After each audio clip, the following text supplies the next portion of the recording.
Yo, what's going on, guys? I'm here today to do a review of Magi, episode 25. If I'm not mistaken, this will be the end of the Kingdom of Magic, which is Magnus thought, and there was a little delay bit of delay on it. And I was finally out. I think I missed it by a day, so I'm reviewing it today. Anyway, it starts off. You get to see basically Shahrazade making the ultimate sacrifice. Now, she gives her life to replenish Magi to Cohen and Alibaba and Aladdin and a couple more metal vessel users.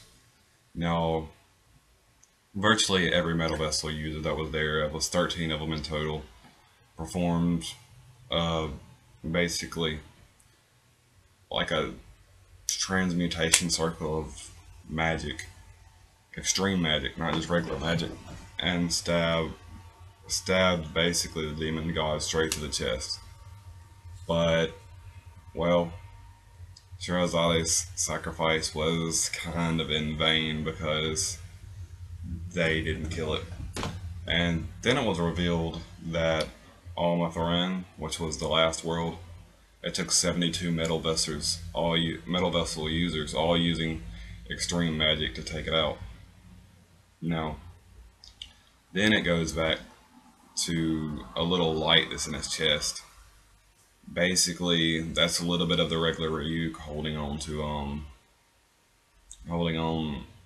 basically Morgamet's sanity, and it's apparently Titus's Titus's Ryuk helping Morgamet stay sane, and the demon god's like confused as hell. He don't know what to do yet because it's the Black Ryuk from Morgamet that's basically controlling the demon god, and the whole thing is that he's having inner conflict, so the demon god can't act while there's inner conflict going on in Morgamet, and then all their Ryuk aren't black.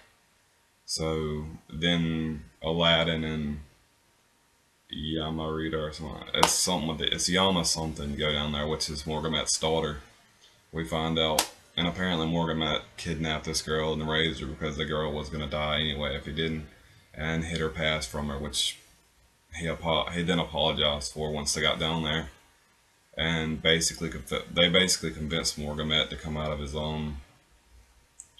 his despair, and basically it looked like Morgamet might have died when he came out, and he dispersed all the Black Ryuk, and obviously Titus disappeared and died after that. He went up to where Ugo was, and then the little girl Titus rescued has been knocked out pretty much this whole fucking time. And then you see what happens is right after the war is done, it doesn't seem as though the Seven Seas Alliance and the Co Empire want to get along. And then the Seven Seas Alliance, Sinbad's group, announces that they've made an ally of the Liam Empire, and he will not help rebuilding and the rebuilding of Magnustar. So they're thinking, so that immediately makes people think that Sinbad wants to plunder Magnustar for some of its goods. All right, or either all of its goods. Well, then they release their full gen equips, and Cohen of the Co Empire was basically like, fine, if he just won't. He don't think he's.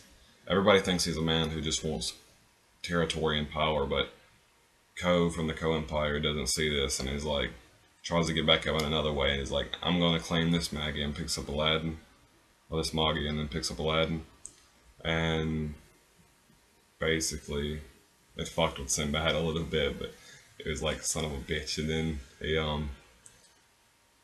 he played it off cool, like he didn't care, but you could tell that he cared. And then right after that, I mean, he did confirm with Aladdin that there was a promise, right? So both of them agreed on it.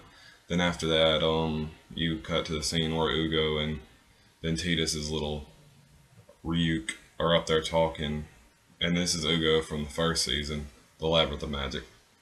So they're talking, and so apparently they're gonna have another Magi born into the world because Shirazade's leftover, well, the old body of Shirazade, the leftover Magoi could still be compatible with somebody. So basically, Titus got reborn, but seems like in a version of Shirazade's body, but it's still Titus. So Titus comes back, the girl wakes up, and they get reunited. Then Alibaba, Morgiana, and Aladdin get reunited, but Aladdin's still gonna have to go with the code dude to tell him, or at least tell him before they go somewhere. Overall, I didn't really like this episode. I mean, at the end there was some feels, I ain't gonna lie. The 25 episodes, and then when the main character's dying and coming back to life, it's kind of, yeah. But anyway, well, basically, the animation was still, it wasn't top of the line like it normally is. It wasn't bad, but it wasn't top of the line like it normally is. Which I wouldn't blame them, because this episode didn't seem like anything that needed to be gloriously animated. Overall, it still had great animation though. I give the animation a 9 out of 10. The character development with Shirazade and Titus, and then Sinbad and Cohen fighting after the war. You didn't expect that, so the character development was good. I'll give that a 10 out of 10. And the plot progression, I mean, the whole thing ended, and the Liam and the Seven Seas Alliance has made a truce. Cohen claimed Aladdin. So overall, that was about a 9 out of 10 on that. Overall, this episode is 8 out of 10, and that's my review on it, guys. Peace.